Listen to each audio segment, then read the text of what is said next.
अस्सलाम वालेकुम। मेरा नाम डॉक्टर मोमना है और आज की इस वीडियो में हम बात करेंगे यूरिनरी इनकॉन्टिनेंस। अब ये यूरिनरी इनकॉन्टिनेंस क्या है? यूरिनरी इनकॉन्टिनेंस मींस जो मसाने की कमजोरी होती है उसे बोलते हैं। हमारे यहाँ अक्सर लोग कहते हैं कि उनका मसाने पे कंट्रोल नहीं रहा, या उनको बार बार यूरिन आता है, या गैर इरादी तौर पर उनको यूरिन आता है। ये एक बहुत बड़ा समाजी मसला है, उसके साथ साथ ये सफाई का भी मसला है। क्या होता है कि बार बार यूरिन आने की वजह से या खुद ब खुद यूरिन निकलने की वजह से लोगों का वजू खराब हो जाता है, उनके कपड़े खराब हो जाते हैं और साथ साथ उनको बेचैनी भी होती है। दुनिया में 1 लाख से ज्यादा लोग इस बीमारी से मुतासिर हैं, लेकिन अच्छी बात यह है कि इसका इलाज मुमकिन है। तो मेरा सवाल आप लोगों से ये है कि आप लोगों को भी कहीं उठते बैठते या फिर चलते या फिर खांसते हुए या कोई वजन वाली चीज उठाते हुए यूरिन तो नहीं निकल आता, या यूरिन के कुछ कतरे तो नहीं निकल जाते? ये अगर कुछ लोगों को जैसे हंसते हुए, खांसते हुए या कुछ वजन वाली चीज उठाते हुए उनके यूरिन के कतरे निकल आते हैं, तो इस बीमारी को, इस मसले को कहते हैं स्ट्रेस इनकॉन्टिनेंस। इसमें क्या होता है, जब आप छींकते हैं, जब आपको छींक आती है या आप हंसते हैं या कोई वजन वाली चीज उठाते हैं, तो क्या होता है कि आपके ब्लैडर पे प्रेशर पड़ता है। ठीक है, जब उस पे प्रेशर पड़ता है तो उसकी वजह से कुछ कतरे निकल जाते हैं। अब ये थी एक वजह। अब दूसरी बड़ी वजह क्या है कि कुछ लोगों को यूरिन बार बार आता है, मतलब ऐसे उस कंडीशन को बोलते हैं यूरिन अर्जेंसी। ये क्या होता है, फॉर एग्जांपल जब आप किसी का वेट कर रहे हो या आपकी कोई मीटिंग हो, उसके लिए आप घर से निकले हो और आप यूरिन घर से करके गए, आप पेशाब करके गए, लेकिन उधर जाते ही आपको फिर यूरिन आ जाता है। ठीक है, आपको इतना तेज पेशाब आता है कि आपका उस पर कंट्रोल नहीं होता और आपका दिल करता है कि आप फौरन से जाएं और यूरिन करें। ठीक है, इस वजह से आपको बार बार यूरिन करने के लिए भागना पड़ता है। और कभी यूं होता है कि आप जा रहे होते हैं वॉशरूम यूरिन करने के लिए, तो रास्ते में ही आपका यूरिन निकल जाता है। कभी गैर इरादी तौर पर खुद ब खुद यूरिन निकल जाता है, यूरिन के कुछ कतरे निकल आते हैं। अब इस कंडीशन को क्या कहते हैं? अर्जेंसी। इसमें क्या होता है, आपको शदीद हाजत होती है यूरिन करने की। ये एक दूसरी टाइप है मसाने की कमजोरी की। अब आ जाती है एक और थर्ड टाइप। तीसरी टाइप क्या है, जिसे कहते हैं ओवरफ्लो इनकॉन्टिनेंस। अब इसमें क्या होता है, इसमें ये होता है कि फॉर एग्जांपल जैसे जो शुगर के मरीज है ना, ठीक है, उनको क्या होता है कि लंबे अरसे से जब उनको शुगर होती है, उसकी वजह से उनके जो मसाने के असाबी सिस्टम होता है ना, जिसे नर्वस सिस्टम कहते हैं, वो शुगर उसको डैमेज कर देती है, जिसे हम कहते हैं न्यूरोपैथी। उसकी वजह से क्या होता है कि शुगर के मरीजों का जो मसाना होता है वो कमजोर हो जाता है। उससे क्या होता है कि आपको फीलिंग्स ही नहीं आती कि आपको यूरिन आ रहा है। जब आपका मसाना भर जाता है तो फिर क्या होता है, यूरिन खुद ब खुद मसाने में से निकलना शुरू हो जाता है। ये बीमारी शुगर के मरीजों में बहुत कॉमन है। इसमें क्या होता है कि जब मसाना भर जाता है ना, तो वो खुद ब खुद ही यूरिन बाहर निकलना शुरू हो जाता है। तो ये होती है ओवरफ्लो इनकॉन्टिनेंस। इसी तरह कुछ लोगों में ओवर एक्टिव ब्लैडर होता है। नॉर्मली क्या होता है कि जब आप पानी पीते हैं 3 से 4 घंटे के बाद आपको यूरिन आता है, आप यूरिन करने जाते हैं तो ब्लैडर आपका खाली हो जाता है, ब्लैडर आपका एम्प्टी हो जाता है। अब ओवर एक्टिव ब्लैडर में क्या होता है कि ये लोग थोड़ा सा भी पानी पीते हैं ना, तो इनको ऐसे महसूस होता है कि इनको फौरन से अभी पानी पिया है, साथ ही उनको यूरिन आ जाता है और वो फौरन यूरिन करने चले जाते हैं। इसमें क्या होता है कि जब आपको थोड़ा सा भी मसाने में यूरिन आता है ना, तो मसाने के जो पट्टे होते हैं ना, वो स्टिमुलेट हो जाते हैं।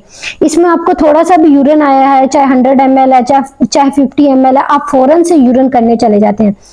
फिर ये होता है कि इसकी वजह से आपको बार बार यूरिन आता है, थोड़ा सा भी आता है, फौरन से यूरिन करने चले जाते हैं। इस बीमारी को कहते हैं ओवर एक्टिव इनकॉन्टिनेंस। इसमें आपका ब्लैडर जो होता है वो ओवर एक्टिव हो जाता है। अब इसी तरह की और भी बहुत सारी वजूहात हैं कि जिसकी वजह से आपको अपने ब्लैडर पे कंट्रोल नहीं होता। ठीक है, वो तो आपका यूरिन खुद ब खुद निकलना शुरू हो जाता है। कुछ वजह ऐसी हैं जो आर्जी होती हैं, वो ठीक हो जाती हैं। फॉर एग्जांपल अगर आप उस फैक्टर को खत्म करते हैं, उस फैक्टर को अपनी जिंदगी से निकालते हैं, तो आपका खुद ब खुद ब्लैडर नॉर्मल एक्टिविटी में आ जाता है। फॉर एग्जांपल ज्यादा पानी पिएंगे तो अगर आप ज्यादा पानी पी रहे हैं तो इसका मतलब यही है ना कि ज्यादा पानी से आपको ज्यादा यूरिन आएगा। तो आपने क्या करना है, उतना ही पानी का इस्तेमाल करना है जितना रिक्वायर्ड है। बहुत ज्यादा ओवर पानी नहीं पी लेना। उसके अलावा आप ये जो कोल्ड ड्रिंक्स होती हैं, सोडा वगैरह, इनको पीने से यूरिन बहुत ज्यादा आता है। कैफीन वाली चीजें लेने से, चाय पीने से बहुत ज्यादा यूरिन आता है। जितनी आप ये चीजें लेते हैं उतना ज्यादा आपको यूरिन आता है। उसके अलावा कब्ज भी एक बहुत बड़ी वजह है। कॉन्स्टिपेशन की वजह से भी क्या होता है, उससे आपकी गट पे जोर पड़ता है और ब्लैडर जो होता है उस पर प्रेशर आता है और बार बार आपको यूरिन आना शुरू हो जाता है। उसके अलावा एक और बहुत कॉमन कॉज है, वो है यूटीआई, जो इन्फेक्शन होता है। इसमें क्या होता है, जो पेशाब की नाली होती है उसमें स्वेलिंग हो जाती है, उसकी वजह से भी आपको बहुत ज्यादा यूरिन आता है। और उसके अलावा वो लोग जिनको किडनी डिजीज होती है, ठीक है, कोई गुर्दे की बीमारी होती है, उसकी वजह से बहुत ज्यादा यूरिन आता है। और कुछ लोग जो मेडिसिन यूज कर रहे होते हैं जिसमें डायूरेटिक्स होता है, वो भी उसकी वजह से भी आपको बहुत ज्यादा यूरिन आता है। ये ऐसी चीजें हैं जिनको रोक कर, यानी इनका इलाज करके इस मसले को ठीक किया जा सकता है। फॉर एग्जाम्पल, अब आप क्या करें, अगर आप ज्यादा पानी पीते हैं तो पानी का इस्तेमाल कम करें, इतना ज्यादा नहीं करें, जितना रिक्वायर है उतना पिए, ठीक है। और जो मेडिसिन डायूरेटिक्स उसकी वजह से आपको हो रहा है तो आप अपने डॉक्टर पास जाएं, उनको बताएं, उसके अकॉर्डिंग वो आपकी मेडिसिन चेंज करेंगे। और इसी तरह आप बहुत ज्यादा soda bottles, cold drink, caffeine, चाय वगैरह पीते हैं तो उसका इस्तेमाल कम कर दें। अब ये तो वो चीजें थी कि जिस पर कंट्रोल करके आप अपने ब्लैडर को नॉर्मली रूटीन पे ला सकते हैं। कुछ चीजें ऐसी हैं, कुछ मसले ऐसे हैं जो परमानेंट हैं, जैसा कि शुगर के मरीजों में अगर ये मसला है तो उसका इलाज जरा ये है कि मुश्किल है, ठीक है। और जैसे सीकेडी के पेशेंट होते हैं, क्रोनिक किडनी डिजीज के, उनमें ये परमानेंट कॉज होता है कि उनका जो ब्लैडर होता है उसमें बार बार उनको ड्रिबलिंग होती है यूरिन की। उसके अलावा जिनको बार बार इन्फेक्शन होता है उन लोगों में है। और उसके अलावा ये जो एज होती है, जैसे जैसे आपकी एज होती है उन लोगों में बहुत ज्यादा इंक्रीजिंग एज में ये बहुत ज्यादा कॉमन होता है। और उसके अलावा कुछ जैसे कि फीमेल्स हैं, उनमें क्या होता है कि बेबी की बर्थ के बाद उनके जो मसाने के पट्टे होते हैं वो कमजोर हो जाते हैं, उनको बार बार ये शिकायत होती है यूरिन के आने की। उसके बाद वो लोग जिनका प्रोस्टेट का साइज बड़ा हो जाता है उनमें ये कंप्लेन बहुत कॉमन है। और उसके अलावा वो लोग जिनको प्रोस्टेट का कैंसर हो, उसकी वजह से बहुत ज्यादा आपको यूरिन आता है। ये कुछ बीमारियां हैं जिसकी वजह से आपको बार बार यूरिन आता है। उसके अलावा और भी बीमारी है, जैसे फालज के मरीजों को बहुत ज्यादा कॉमन होता है, पार्किंसन डिजीज एक होती है। उसके बाद जिन लोगों को नर्वस सिस्टम की बीमारी जैसे असाबी बीमारी, उनमें भी ये बहुत कॉमन है। अब इसका इलाज क्या है? सबसे पहले आपने क्या करना है, अगर आपको ये सिम्टम्स आ रहे हैं तो आपने नेफ्रोलॉजिस्ट के पास जाना है, अपने डॉक्टर पास जाना है।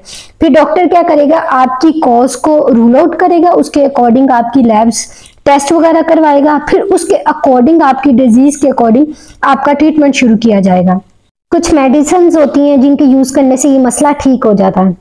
इसके अलावा इस मसले को कंट्रोल करने के लिए मसाने के पट्टों को मजबूत करने के लिए कुछ एक्सरसाइज होती हैं, पेल्विक फ्लोर एक्सरसाइज होती हैं कुछ, ठीक है, वो की जाती हैं। वो क्या करती हैं, आपके जो मसाने के पट्टे होते हैं, ठीक है, जिसे हम डेट्रूसन मसल्स कहते हैं, उनको मजबूत करती हैं, ठीक है।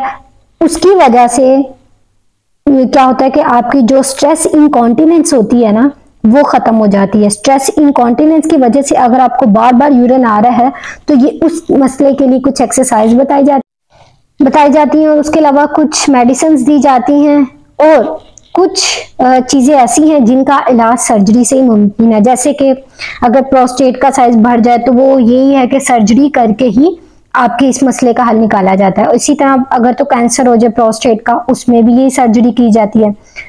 तो ये कुछ इलाज मैंने आपको बताए हैं जो आप इजीली कर सकते हैं, जैसे कि कम पानी पिए, एक्सरसाइज करें, ड्रिंक्स, कॉफी, कैफीन वगैरह इसका इस्तेमाल कम करें। कुछ टिप्स हैं जो मैं आपको बता देती हूँ इस चीज से बचने के लिए, जो आप इजीली नॉर्मल रूटीन में घर में कर सकते हैं। फॉर एग्जाम्पल, सबसे पहले बात ये समझ लें कि अगर आपको दिन में 4 से 8 दफा यूरिन आता है ना तो ये नॉर्मल है। अगर आपको 8 से ज्यादा दफा यूरिन आता है ना तो इसको आपने नॉर्मल कंसीडर नहीं करना। इसी तरह आपको रात को सोते हुए अगर 2 दफा उठकर यूरिन करने जाना पड़ा है तो ये नॉर्मल है। लेकिन अगर 2 दफा से ज्यादा अगर आपको जाना पड़ रहा है ना तो ये नॉर्मल नहीं है। इसलिए इसी तरह आपने क्या करना है कि बार बार यूरिन करने नहीं जाए। जब आपका ब्लैडर फुल हो, जब आपको हाजत हो, तो तब ही यूरिन करने जाएं। और उसके अलावा अगर आपको कॉन्स्टिपेशन है, कब्ज है, तो उसको ट्रीट करें। उसके लिए आप पानी का इस्तेमाल ज्यादा करें, ताज़ा फल और सब्जियों का इस्तेमाल करें, ठीक है, क्योंकि कॉन्स्टिपेशन की वजह से आपको बार बार यूरिन आता है। उसके अलावा अगर आपको कोई इन्फेक्शन है, यूटीआई है, तो उसको ट्रीट करवाएं, उसका ट्रीटमेंट लें। और अगर आप बहुत ज़्यादा कोक, सोडा, चाय और कैफीन का इस्तेमाल कर रहे हैं तो इसका इस्तेमाल बंद कर दें। लेकिन अगर आप इसको यूज करने के आदी हैं तो एक काम करें कि रात को सोने से 2 घंटा पहले आपने क्या करना है, तब ये चाय या कॉफी अगर आपने पीनी है तो तब पिए। उसके अलावा कुछ एक्सरसाइज हैं वो आपने करनी है, अपने वजन को कम करना है। अगर आप स्मोकिंग करते हैं तो उसको छोड़ना है, स्मोकिंग नहीं करनी, और हेल्दी डाइट लेनी है। और अगर ये सब चीज़ें छोड़ने के बावजूद भी, एक्सरसाइज करने के बावजूद और स्मोकिंग छोड़ने के बाद, हेल्दी डाइट लेने के बावजूद भी अगर आपको आराम नहीं आ रहा तो आपने टाइमली अपने डॉक्टर से रब्ता करना है। ये थी हमारी आज की वीडियो।